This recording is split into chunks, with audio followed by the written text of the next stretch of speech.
As you prepare for the feast, you probably have experienced it from time to time, like I have, is when I let my manager or co-workers know they'll be gone for several days.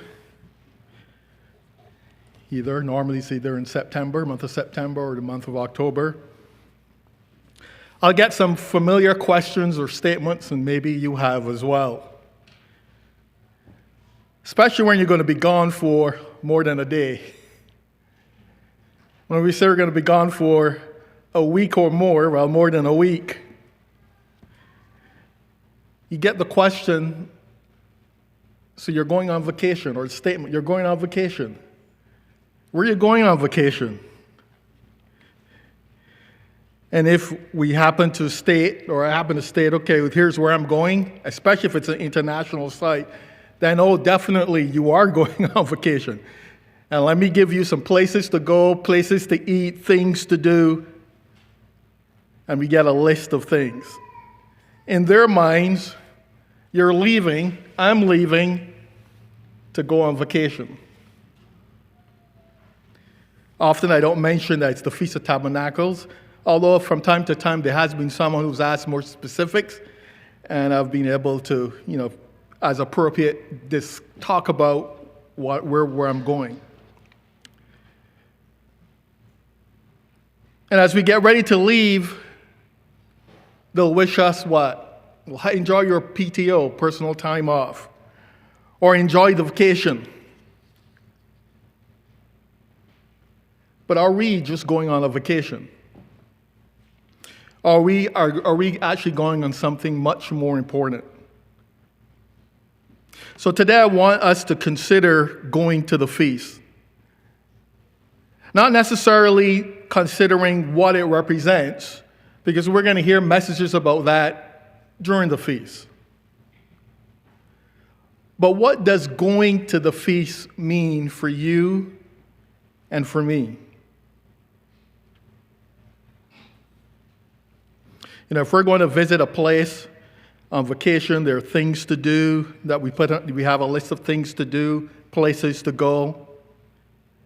If we went to that same location for the Feast of Tabernacles, would we have the same things to do as our top priority? Or would we have a different approach, a different point of view, a different list of priorities than if we were just there on a vacation? Merriam-Webster's dictionary defines, I just realized there isn't a clock on the wall there, so I'm going to have to make note. I'm sure some of y'all would give me a sign when I'm going on. Okay, the Merriam-Webster's dictionary defines vacation as a period spent away from home or business, a scheduled period of time where activities are suspended, a period of exemption from work, a respite or time of respite from something.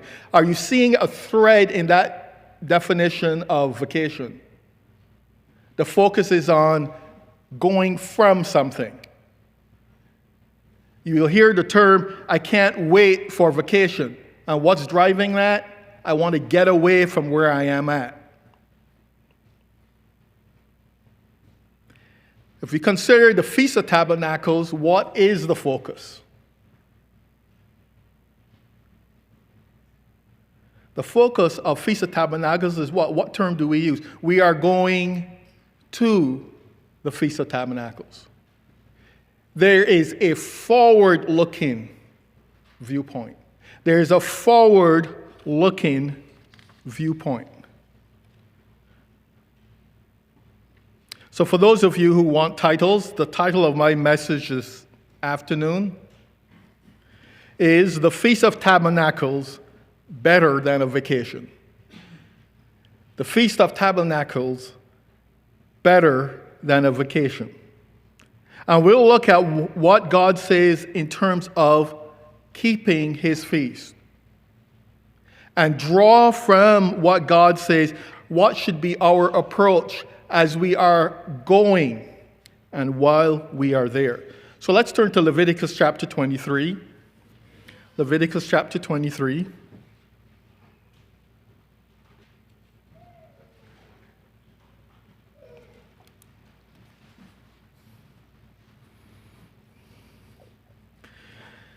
And let's go to verse 33. Leviticus 23,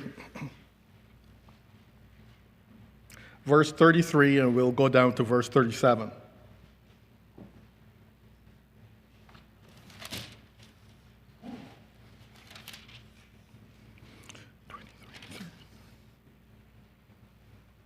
Then the Lord spake to Moses, saying, Speak to the children of Israel, saying, The 15th day of the 7th month shall be the Feast of Tabernacles for 7 days to the Lord.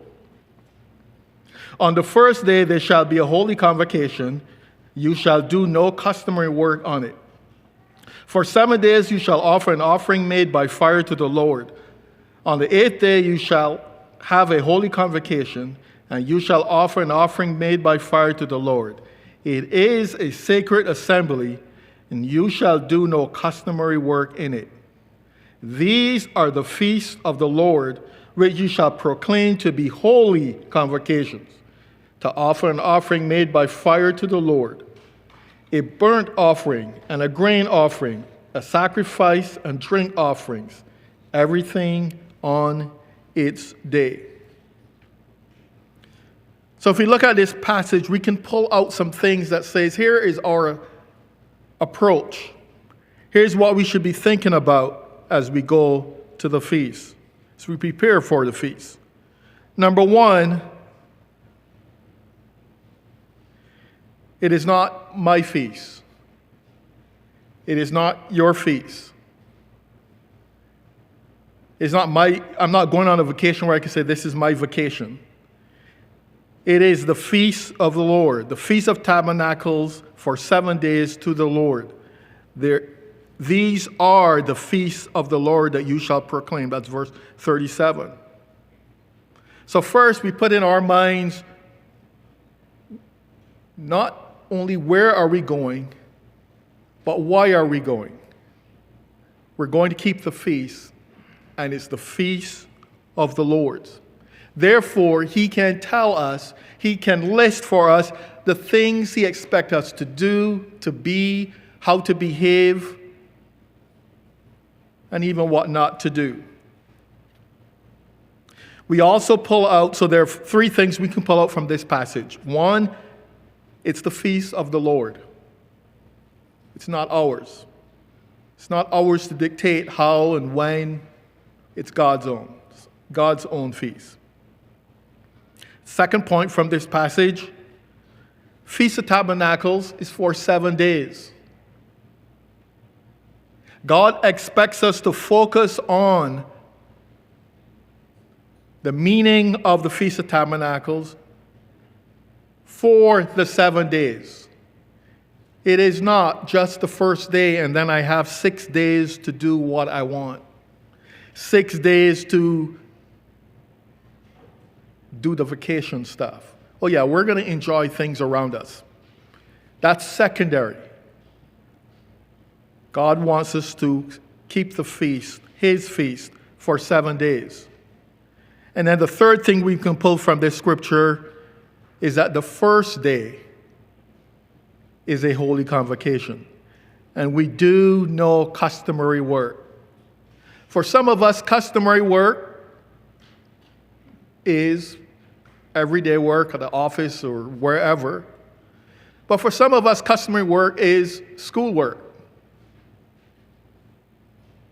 On this first day, God says it's a holy convocation. Do no customary work, for it is a sacred assembly. So we're going to keep the feast. We're going to keep the Lord's feast. We're going to observe it for 7 days. There is an 8th day after that. It's a separate day. And we're going to keep that first day holy. We're going to keep it sacred. Let's turn over to Deuteronomy chapter 14. to learn more about what God expects from us as we prepare to go to the feast, what he expects of us as we are at the feast. Deuteronomy chapter 14.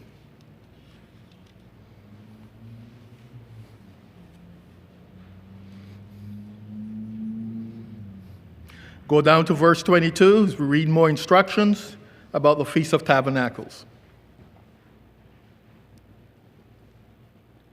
Deuteronomy 14, verse 22. You shall truly tithe all of your increase of your grain that the field produces year by year. And you shall eat before the Lord your God in the place where he chooses to make his name abide. The tithe of your grain and of your new wine and of your oil, of the firstborn of your herds and flock, that you may learn to fear the Lord your God always.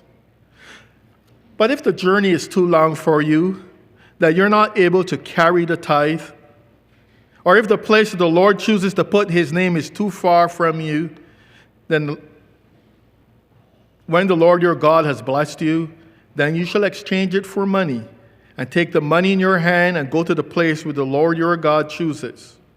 And you shall spend that money on whatever your heart desires, for oxen, for sheep, for wine, for similar drink, for whatever your heart desires, you shall eat there before the Lord your God. And you shall rejoice, you and your household. There's a lot packed into these verses here, 4 verses, 5 verses. But let's pull out 4 things that this verse is directing us in terms of preparing for the feast and keeping the feast. First is that you save to go to the feast. The tithe has been instituted. God instructs us to save a tithe all year round so that we are able to go to the feast. It's different than the tithe, and I'll reference Numbers chapter 18, that goes to the Levites because they have no inheritance. This is for use by those who who save the tithe.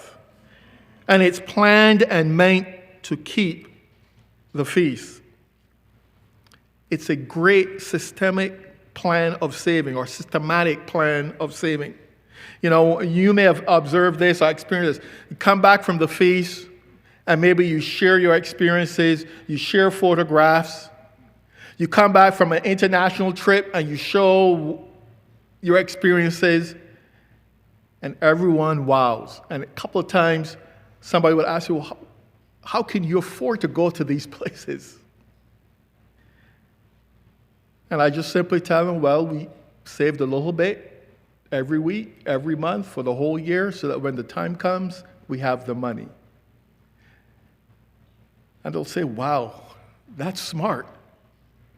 No scrambling 2 weeks or 4 weeks before to try to figure out how to pay for this. God set up a system. God is smart.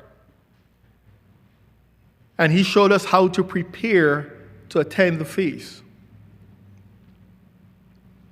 That we save or tithe all year round so that we are ready and prepared to go to his feast and to enjoy his feast. The second thing we can pull out from here is that we go where he chooses.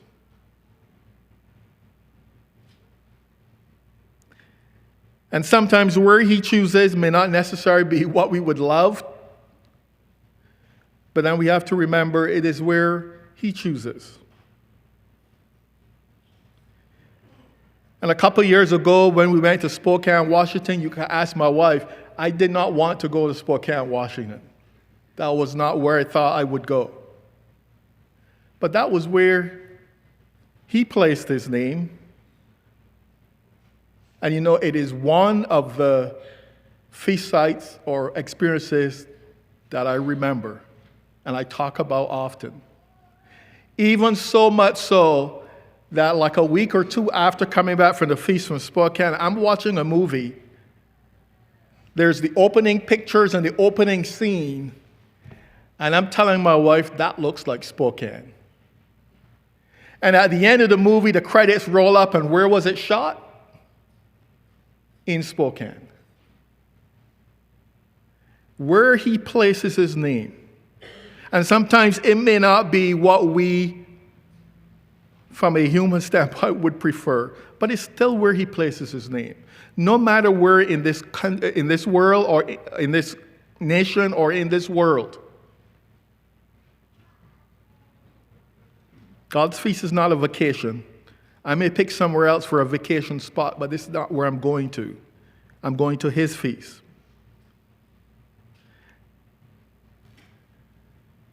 So we've made our selection based on where the feast sites are planned, and we should look forward to it. We should look forward to it because that is where he's going to be and he's going to teach us. He's going to inspire the messages. He's going to inspire the fellowship. And we're going to come back with a benefit that will last us for the rest of our lives. Third point we can pull from this scripture is to enjoy and rejoice. But that phrase is not complete.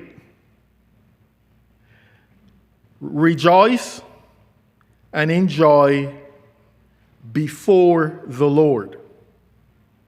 If you look at verse 26, towards the end, you shall eat there before the Lord your God. And that's important. Because whatever we do, we need to do it with the mind, I am before the Lord here at this feast.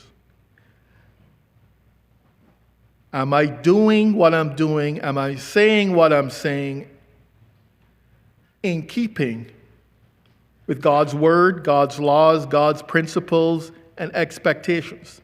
So yes, let's enjoy the food. I can tell you of restaurants that I loved in Spokane, and I'm sure you can tell me of restaurants you loved in different places you've been. We loved the events, places, activities, entertainment. But let's make sure that when we partake of these things, it's not the primary reason we're there. It is the benefit. And we are doing these things because we're rejoicing before the Lord. And then the full thing we can pull out of this scripture, Deuteronomy 14, it says at the very end, you and your household. Don't forget your household. Both your personal or individual physical family and your spiritual family, your spiritual household. Plan times where the whole family can participate in something together. It's not that mom or dad go one way and children go another way and they don't see each other until it's time to leave the feast and head back home together. But there's time spent together with the household. So we're looking at God's instructions for us as we prepare to go to the feast in how we should prepare for it and what we should do while we're there. And I hope as we are going through these scriptures and we're contemplating and thinking about what God is telling us, we're seeing that the Feast of Tabernacles is a whole lot more than a vacation.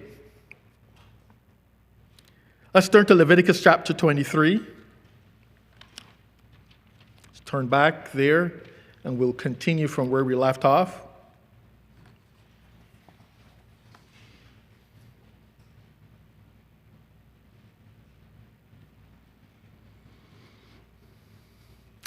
Leviticus 23, let's go down to verse 37.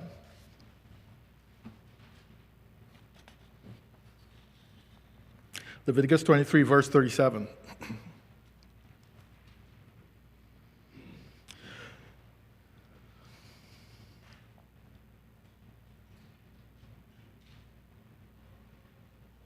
These are the feasts of the Lord which you shall proclaim to be holy convocation, To offer an offering made by fire to the Lord, a burnt offering and a grain offering, a sacrifice and drink offerings, everything on its day. Besides the Sabbath of the Lord, besides the gifts, besides all your vows, and besides all your free offerings which you shall give to the Lord. Also on the 15th day of the 7th month, when ye have gathered in the fruit of the land, and you shall keep the feast of the Lord for 7 days. On the first day shall be a Sabbath rest, and on the 8th day a Sabbath rest.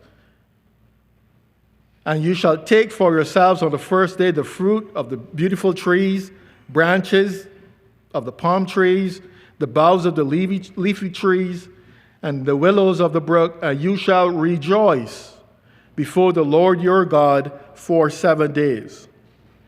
You shall keep it as a feast to the Lord for 7 days in the year. It shall be a statute forever in your generations. You shall celebrate it in the 7th month. You shall dwell in booths for 7 days. All who are native Israelites shall dwell in booths, that your generations may know that I made the children of Israel dwell in booths when I brought them out of the land of Egypt. I am the Lord your God. Further instructions from God on how we are to observe and keep the feast. Some of it is repetitive, which means you can take it that it's important, that God is repeating it in different places in Scripture. So what can we pull from this passage that helps us prepare to have a good feast?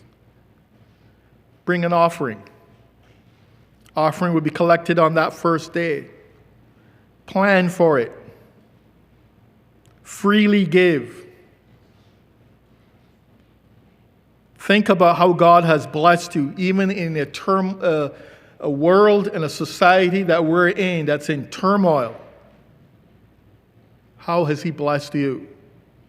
How has He blessed me? And we have to think about that and be prepared to bring an offering. Second thing we can pull from this passage, similar to the previous passage we read, it is a rest.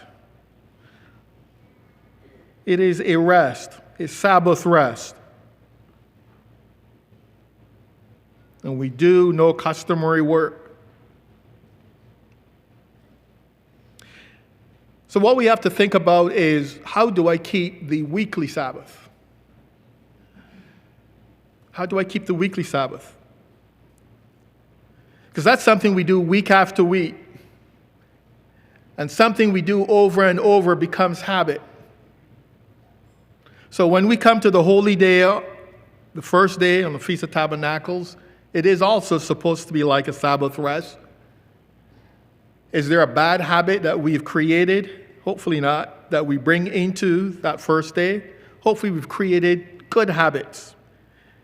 And because we've kept the weekly Sabbath the way God will be pleased with, we can keep this first day on the Feast of Tabernacles as a Sabbath rest. Be prepared for that. Be prepared to keep that first day as a Sabbath. The third point we can pull from this passage is simply we are to celebrate. What are we celebrating? Well, we're going to hear messages about what the Feast of Tabernacles represent. And we can be happy and we can celebrate that the misery that exists in our communities, in our nation, in the countries around this world will come to an end. And we can celebrate that what we are experiencing, even in our own personal lives, this life that we're living is temporary. And that there's a better world coming, and we can celebrate that. And celebrate that with others of like mind. So bring an offering, keep the Sabbath rest, celebrate. Fourth point, we are in temporary dwellings. Some of us will be living in hotels, condos. I'm assuming somewhere around the world, people might be in tents, whatever temporary abode. They are to remind us of something. They are to remind us of this journey that we're on. And that this body that we live in is only temporary. And God is working with us right now. And He is leading us to something that's more permanent. He's going to eventually give us a body that is permanent, that will not age, that will not get sick, that will not get tired, that will not lose energy. But for now, we're in this temporary body, and we're in this world that is temporary. And therefore, as we go to the feast, try not to be distracted. And I know many of us do. We don't watch as much TV. We don't do as many things as we would if we were back home, because we want to take our minds away from this world and realize that we are in a temporary state. And just as how God said, we dwelled in booths as I brought you out of Egypt, we are temporary here in this world, living, looking forward to the coming kingdom of God. And then fifthly, we can pull from here is that the Feast of Tabernacles should build a personal relationship between you and God. Should build a personal relationship between me and God. Why? If we look at verse 43, in fact, all through this passage, we see a reference to the term your God. It's not dad's God, it's not mom's God, it's not my kid's God, it's not my fellow brethren's God. Yes, it is, but from a personal standpoint, it is your God, individually, each one of you. It is my God. And we want to resist the temptation to be so busy with doing things and being places. Nothing wrong with those things. But we need to be careful that we don't let those things overshadow the relationship we must have with God. You know, there are many activities that are being canceled. Maybe take some of that time to develop that relationship with God. Yes, maybe take some of that time and go places and do things that you probably would not have been able to do. But maybe take some of that time and do develop that relationship so that you can say, yes, you are my God.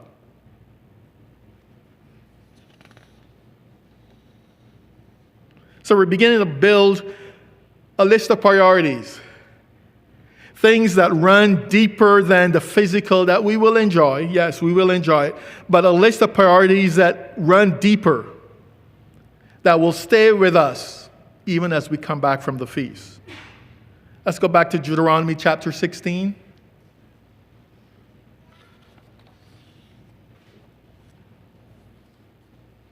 Deuteronomy chapter 16.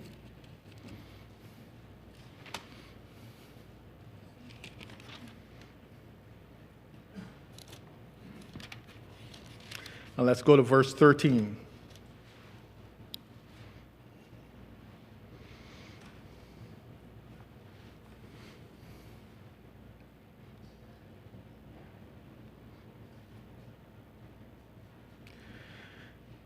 Deuteronomy 16, verse 13. You shall observe the Feast of Tabernacles 7 days when you have gathered from your threshing floor and your winepress.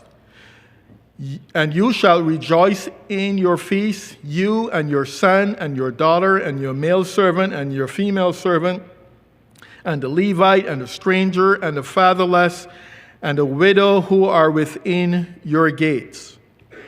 7 days you shall keep a sacred feast to the Lord your God in a place which the Lord chooses, because the Lord your God will bless you in all your produce and in all the work of your hands, so that you shall surely rejoice.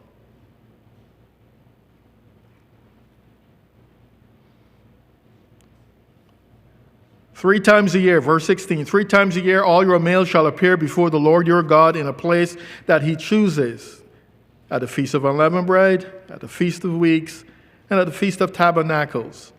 And they shall not appear before the Lord empty-handed. Every man shall give as he is able, according to the blessing of the Lord your God, which he has given you. You know, preparing for the feast really should occur year-long. From saving, tithe, to planning, to budgeting. But it also includes, from this scripture we read, involving others. You shall rejoice in your feast, you, your son, your daughter, your male servant, your female servant, the Levite, the stranger, the fatherless, the widow. So plan for this feast to involve others.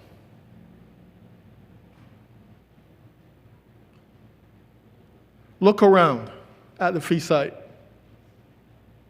Are there any widows that you can introduce yourself to? And there probably will be some widowers as well. They are members of the church as well. And they have lost a loved one as well. Or their loved one is no longer alive. Look around for the teenager who seems to don't have any friends. Look around for the young adult. Look around for the single parent. Look around for the family that could use some assistance. Look around for those who may not have anyone from their family, from the community, and seem to be all alone. Involve all who are within your gates, who are around. Yes, enjoy your time. I have planned what I'm going to do as well. But schedule some time. Look, when I say schedule, I mean look and see, is there a time where I can be of assistance to others? To make the feast a little brighter for someone else.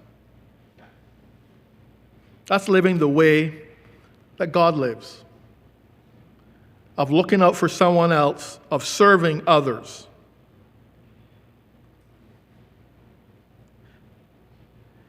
And as we mentioned before, as we get from this scripture, be prepared to bring an offering. Reflect on what God has given you. Reflect on the blessings that you have had. And sometimes blessings are not just plenty. Sometimes blessing is getting you out of trouble.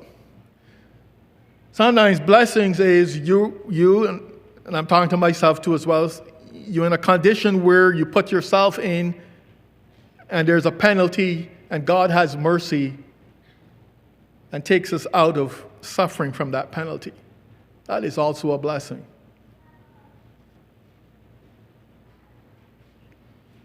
I think if we sit down and reflect hard, we can realize that there are many things we've been blessed with. From family, friends, health, even recovering from an illness. For a job, for getting a new job.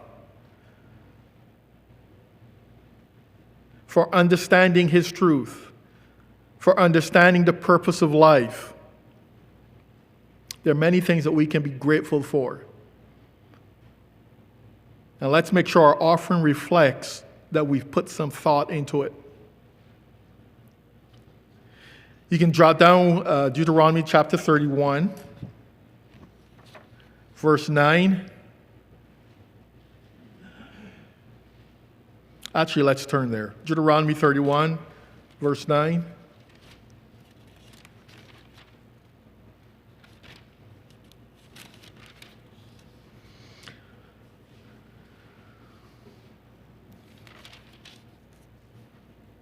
Deuteronomy 31, verse 9.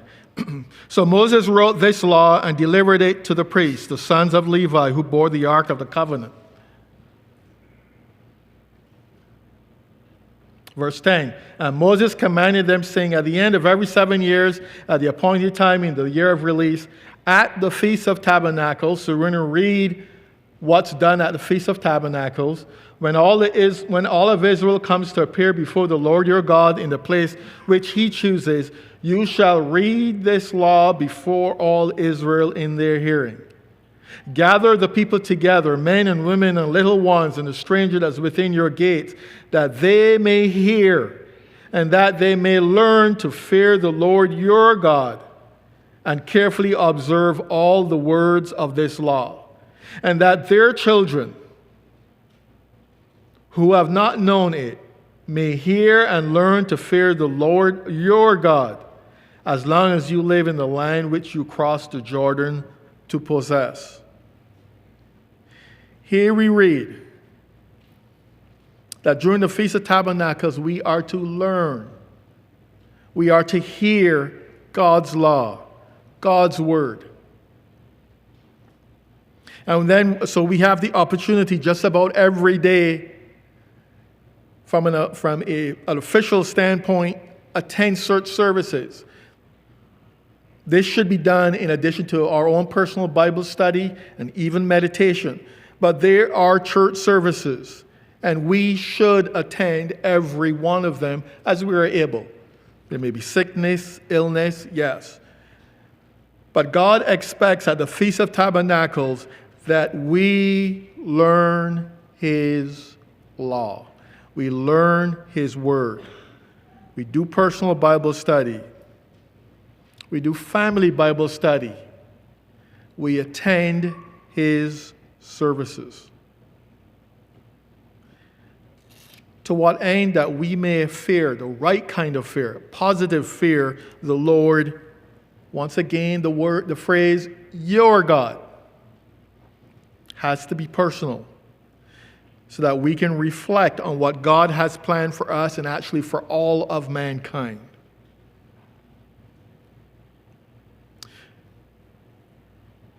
There are other scriptures that we can turn to, but with these ones we can see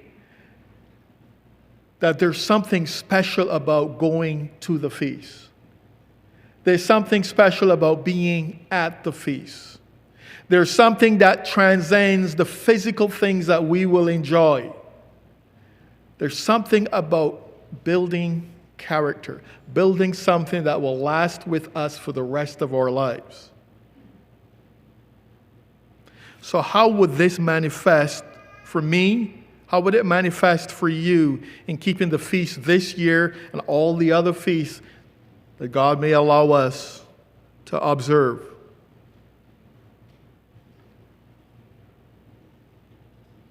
Well, I have a few points to consider. If you would ask the question, now that we've looked at these scriptures and we understand what God wants us to do, the mentality, the approach we should have for the feast, what should we do? I have a couple points that I want you to consider. First point, what should we do to make the feast a feast to the Lord? Point number one, consider who and how you serve. If I go to the feast and it's all about what I want to do, where I want to go, how I want to be served, then I'm missing out on the purpose of the feast. I'm missing out on what God is saying we are to do at the feast. But if I focus on how can I serve others, and serving others could just be going up to someone and say, hi, my name is, I am from this church area. And you start a conversation and create a friendship. All the way up to serving in specific capacities that are needed at every feast site. But consider who you serve. Is it self? Well, when I use the word you, I'm talking to myself as well. Is it about serving me and what I want to do, where I want to go? Or is it serving others? Spend a little less time on the smartphone. Now, I know we use smartphones sometimes in services for scriptures and so on. But spend a little less time on the smartphone, on the social media, and take time to go meet someone. I know there are protocols and all of that in place. But that should not stop us from taking God's command to go to the feast, to remember our household, to consider those who are widows, widowers, the stranger, and get to spend some time with them.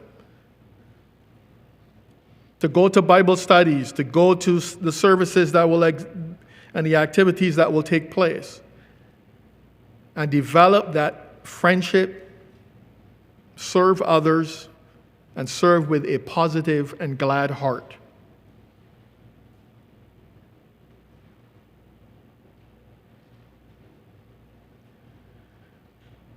Second point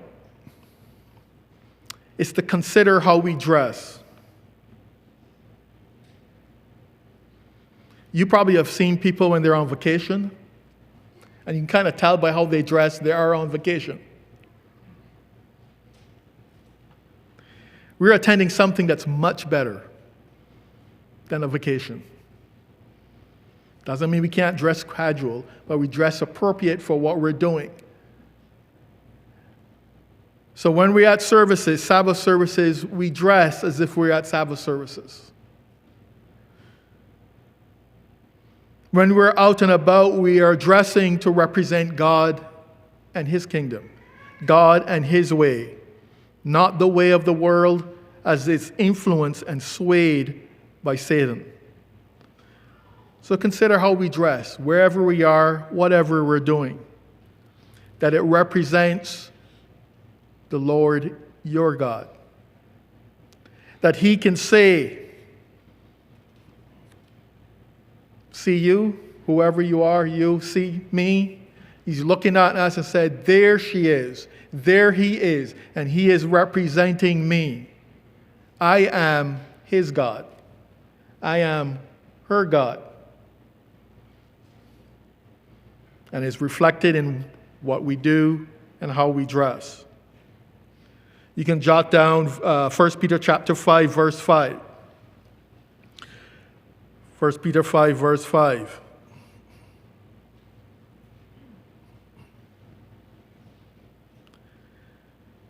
Where it states, what really matters from the heart is to be clothed in humility.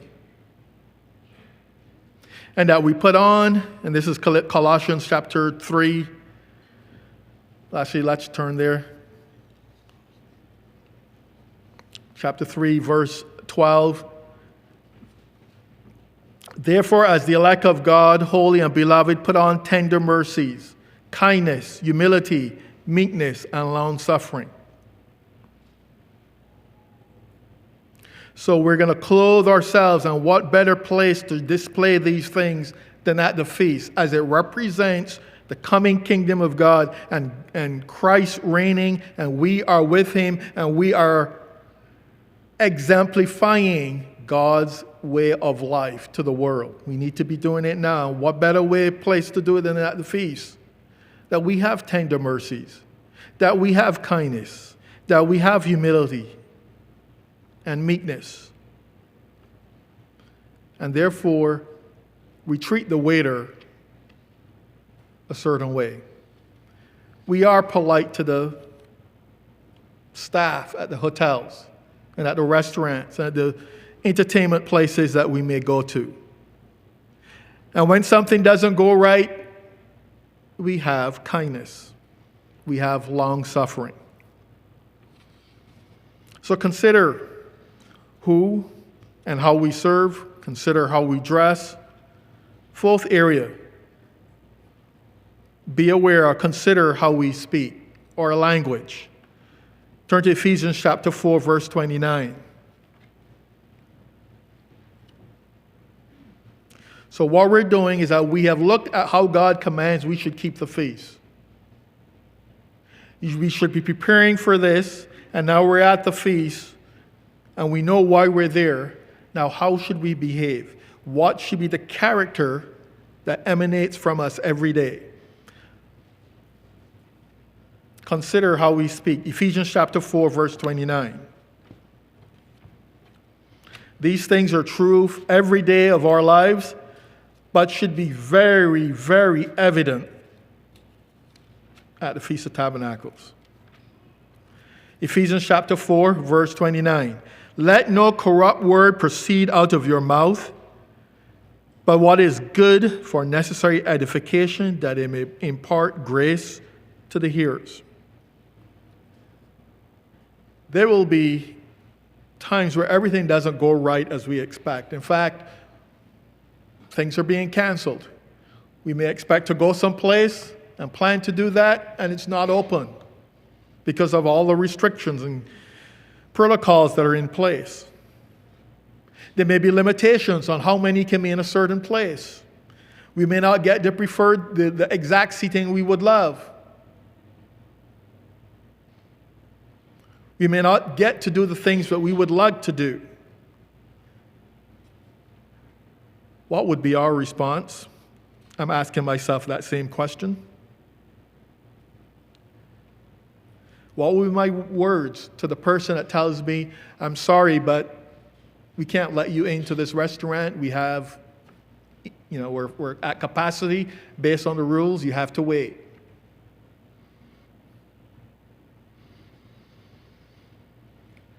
What would be my words if I bought a ticket to go somewhere and when I get there they said, sorry, because of the rules, we canceled. Long lines, busy traffic. Maybe someone makes a poor decision. We do still live in this physical world, even there at the feast, and sometimes something will go wrong or not as we expect. What would be our words? Proverbs 15, verse 1. Proverbs 15, verse 1. A soft answer turns away wrath, but a harsh word stirs up anger. It doesn't mean that we don't speak the truth. It doesn't mean that we can't bring up something that's not right or something that's not going well, but how do we do that? And the Feast of Tabernacles should be a place where it is clear that we are living this way of life, even so much that those who are observing us marvel at us. Because on those sites, they see people coming through who are on vacation. They see the reaction of someone who's coming through on vacation and their meal order is late. They see people who are on vacation, coming on vacation, and their room isn't ready or tidy or something doesn't go right. But you see, we're not on vacation. We're at the feast of the Lord. And we have a different mindset, a different approach. And as they observe us, they will marvel. But they're seeing God living in us and through us by how we behave. Let's turn to 1 John chapter 4. 1 John chapter 4.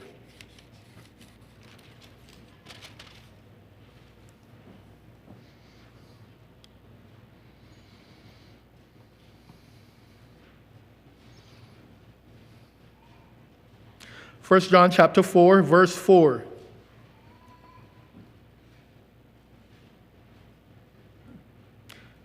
First John chapter 4, verse 4. You are of God, little children, and have overcome them, because who is in you is greater than he who is in the world. That is a very encouraging statement. As we see the society degrading around us, as we see the pressures of evil closing in around us, we can take comfort that he who is in us is greater than he who's influencing the world. They are of the world, verse 5. Therefore they speak as of the world, and the world hears them.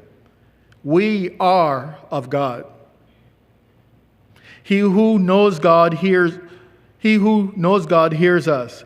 He who is not of God does not hear us. By this we know the spirit of truth and the spirit of error. We can tell the difference between truth and error, right and wrong. So yeah, we do consider what we're going to say, how we speak, how we behave. We are going to be polite to the waiter. We are going to tell individuals, folks that we meet, good morning, good afternoon, thank you. We are going to be willing to forgive. We're going to say, okay, you made a mistake. That's okay. We'll even yield to others and say, you go ahead first. Because we have something in us that's greater than what's in the world. And the fourth area to consider as we get to the feast and as we observe the feast is to consider what we do. What we do. There's a physical aspect to this. How do we leave our rooms every morning? How do we leave the tables in a restaurant or any other place? Do we leave it all trashed because, hey, someone gets paid to take care of this? Or do we take care of things and try to leave things as well clean as we can?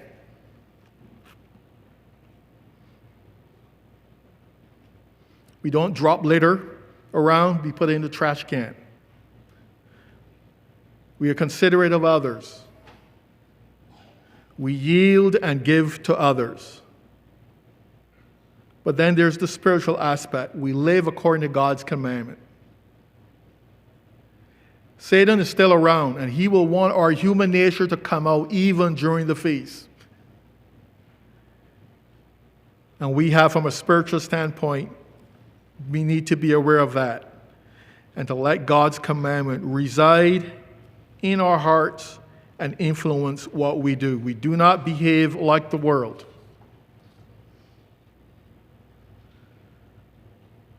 So we're getting ready to go to the feast. Yes, there's the Day of Atonement. Don't want to skip that. That's important. But today we considered not just the purpose of the feast. We're going to hear messages about that. But we considered, why are we going? What are we going to do? Yes, we do leave work. Yes, we do leave school. Yes, we do leave our community. But we're not going on a vacation. We're not trying to escape. That's the primary purpose. But we're going to. We're going to something because we're looking forward to something in the future. Something that will affect all of mankind. Let's turn to Genesis chapter 1. Genesis chapter 1. We are looking for the fulfillment of this proclamation. Really, the purpose of what life is all about. God has been merciful to us to help us understand what is the purpose of life. What's the purpose of our life? What's the purpose of the life of the loved ones that have died and are waiting the resurrection? But He's also helped us understand that it's also the purpose for every mankind, every man and woman that has ever lived. Billions and billions who have died. And the billions that are alive now. He has a purpose for them as well. Genesis chapter 1, verse 26.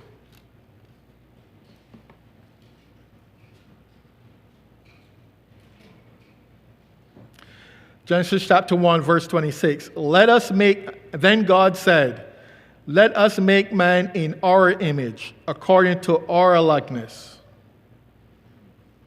Let them have dominion over the fish of the sea, over the birds of the air, and over the cattle, over all the earth, and over every creeping thing that creeps in the earth.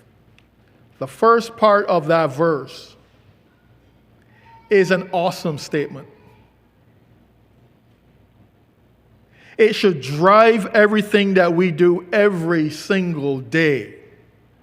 God said, let us make man after our image, according to our likeness.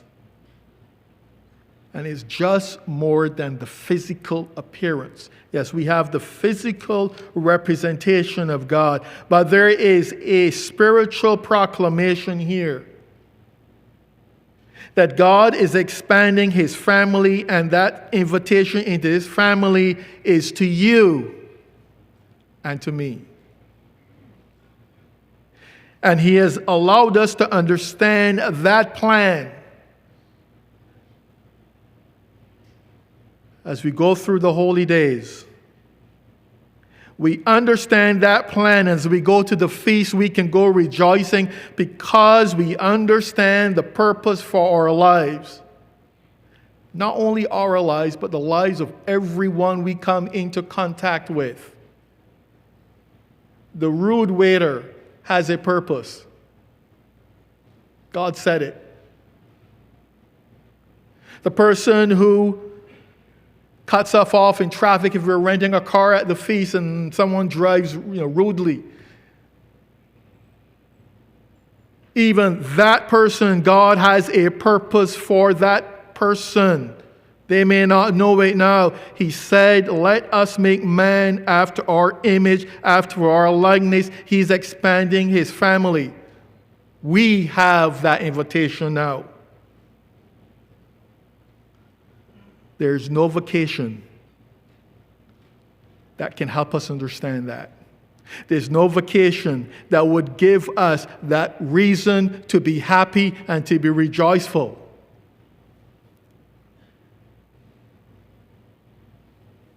Romans chapter 8, verse 38.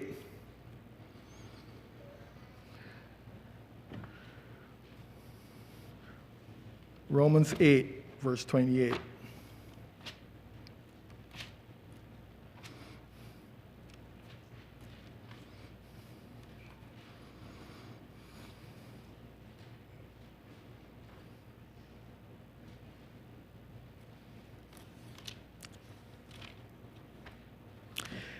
Romans 8, verse 28, and we know that all things work together for good to those who love God, to those who are called according to his purpose. All things work together for good. He didn't say that everything we experience will be good. He said all things work for good. For whom he foreknew, he also predestined to be conformed to the image of his Son, that he might be the firstborn among many brethren. Moreover, whom he predestined, he also called. Whom he called, he justified. And whom he justified, he also glorified. There is a plan. There is a purpose. And the Feast of Tabernacles helps us focus on that purpose if we approach it the right way. If we approach it the way God tells us to approach the feast and to keep the feast. Will we be totally shielded from this world? Probably not. The feast sites are in this world and can be impacted by it. And some of our sites probably will be. But if our sights are purely on the physical and what's physically around us, then the acts of this world, whatever it would be, will distract us from what we should be focusing on. Some of you were at the feast in Orange Beach.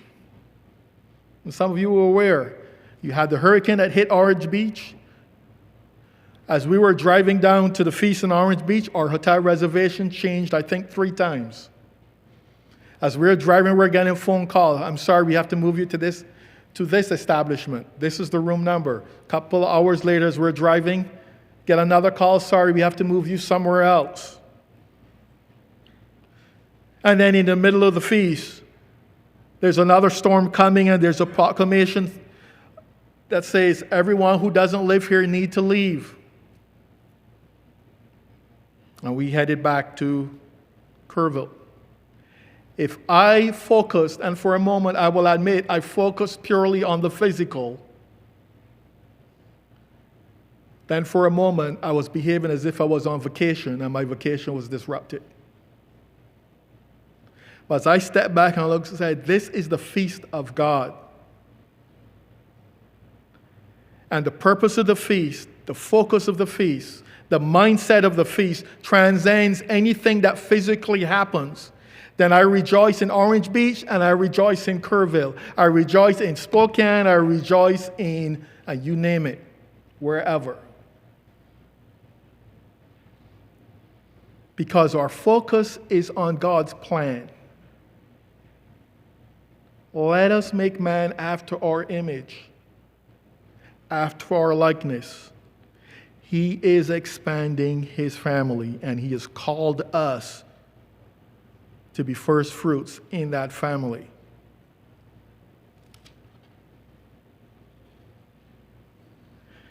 You know, when a vacation is over, someone typically dreads going back. They don't want to go back to work. I hear some at work, they come back from vacation. I need another vacation from the vacation. They spent a lot of time going here and there and everywhere and trying to catch everything physical. For us, when the feast is over and we come back, yes, we come back to school, we come back to work, we come back to the issues and concerns of life. Some things that were there when we left for the feast is still there. And maybe some new things cropped up. But when we come back for the feast, we come back with what? Or what should we come back with? We should come back with vision. We should come back with hope. We come back with inspiration that says, for this next coming year, I am going to try harder, live a better life, improve my relationships.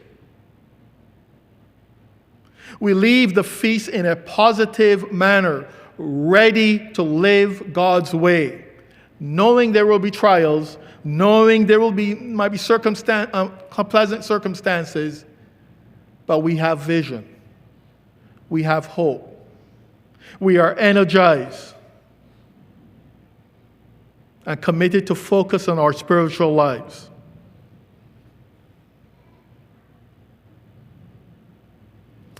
So as we prepare to keep the feast, we're looking forward.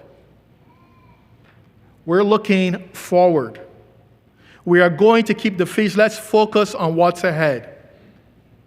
What's ahead is the fulfillment of God's ultimate plan. He's expanding his family. He does not want anyone to be lost. God's holy day reminds us of that plan, shows us that plan. And we are part of that plan. There's nothing physical in this world that will stop God's plan from coming to fruition. And we can come back from the feast with vision, with hope, with energy. And when you return to work, you might hear this question. And when you return to school, you might hear this question. And when you return back to your communities and talk to your neighbor, and they know you were gone for more than a week, and you went to one place or another, whether it be in the U.S. or outside, they might ask you, how was your PTO, personal time off? They may ask you, well, how was your vacation? And I pray that this feast and all the other feasts to come, if you're asked that question in one form or another, you can reply to that question, how was your PTO, your vacation, etc. You can reply, it was better than a vacation.